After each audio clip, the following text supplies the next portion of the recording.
Hello, this is a homily for the third Sunday of the year. And as we've been hearing a little bit about John each time, we hear some more today. And this is now coming towards the end of John's life when he actually is arrested and he won't be obviously let out from prison. So what we're hearing is essentially the transition between the end of John's ministry and the beginning of Jesus' ministry. And on one level, this is just simply history. It happened, that's fine, it is important to us in a certain way. But in fact, there's a whole lot more going on here because there's a whole, if you like, spiritual layer of information and spiritual light would be better, that is coming to us because we are following the Lord through his life each Sunday. Now, in the first reading, we have a piece of Isaiah chapter 8. And here you have the Lord speaking through Isaiah in saying that he will glorify the seaward road, the land west of the Jordan, the district of the Gentiles. So this is from the Jordan all the way to the Mediterranean Sea. Now, that is just a piece of geography until we realize that something special is going to happen there. Anguish has taken wing, darkness is dispelled, the people who walked in darkness have seen a great light. Here is now the prophecy about what exactly is going to happen in this land that we've just identified. You have brought them, this is now God speaking through Isaiah, and Isaiah saying to God, you have brought them abundant joy, great rejoicing. They rejoice before you as at the harvest. For the yoke that burdened them, the pole on their shoulder, you have smashed. Now, of course, the Jewish people are going to suffer a great deal since this was written.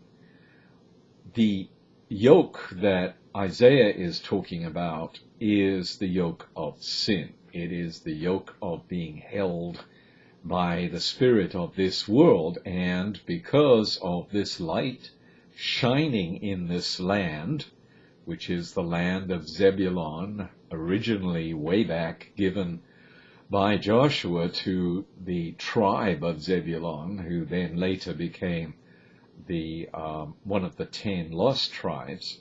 And in this land, they will see the light shining. Now, that's all we have from Isaiah. Moving on then, the psalm is our response to what we've heard, and the response is, the Lord is my light and my salvation, picking up that same theme of light.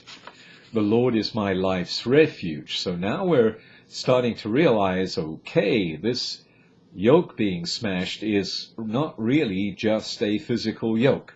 It actually has to do with me literally allowing God to hold my whole life in his hands.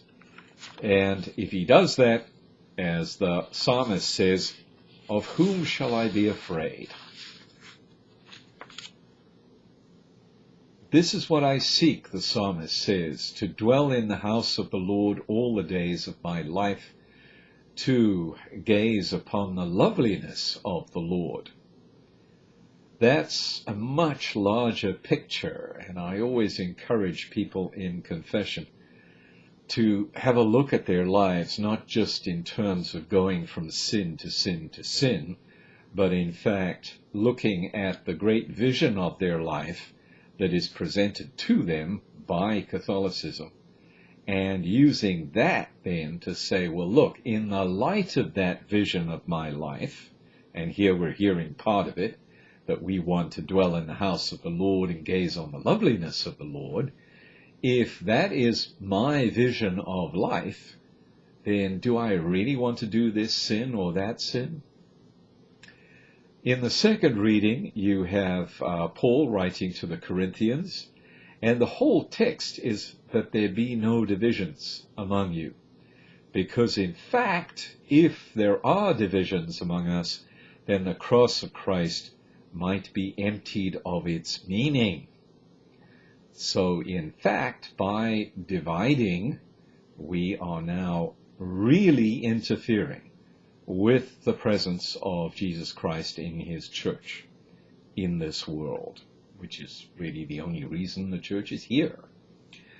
Lastly then, in the gospel, we've been prepared for this. John is arrested. Jesus hears about that, withdraws into the region of Zebulun, which we've just talked about, and then it quotes the whole piece of Isaiah that we've just heard and talks about the light that overshadows the people. And Jesus from then on began to preach, repent, the kingdom of heaven is at hand. Notice it's two things.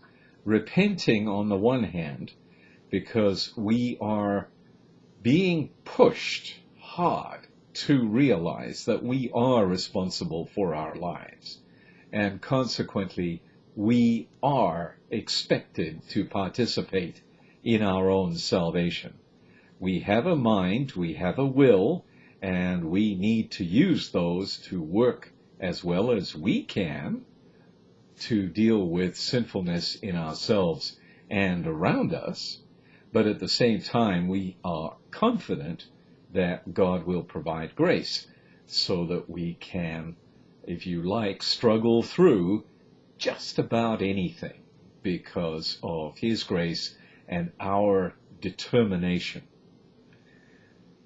Jesus went all around Galilee, teaching in their synagogues, proclaiming the gospel of the kingdom, curing every disease and illness among the people. This is the light of God being shown in all its many effects. Now, as a side issue in this gospel, and this is really the last point, he calls 4 people. He calls 4 men, all of whom are fishermen, and he calls them to follow him. And they went immediately, they left their boats and their father and followed him. So their commitment to him seems to have been immediate. And this is the, if you like, test for us, is our commitment to the light of Christ, immediate and complete. Are we so completely following Christ that we would literally walk away from our livelihoods? Some tough questions here, but then again, Christ came to challenge this world. Have a good day.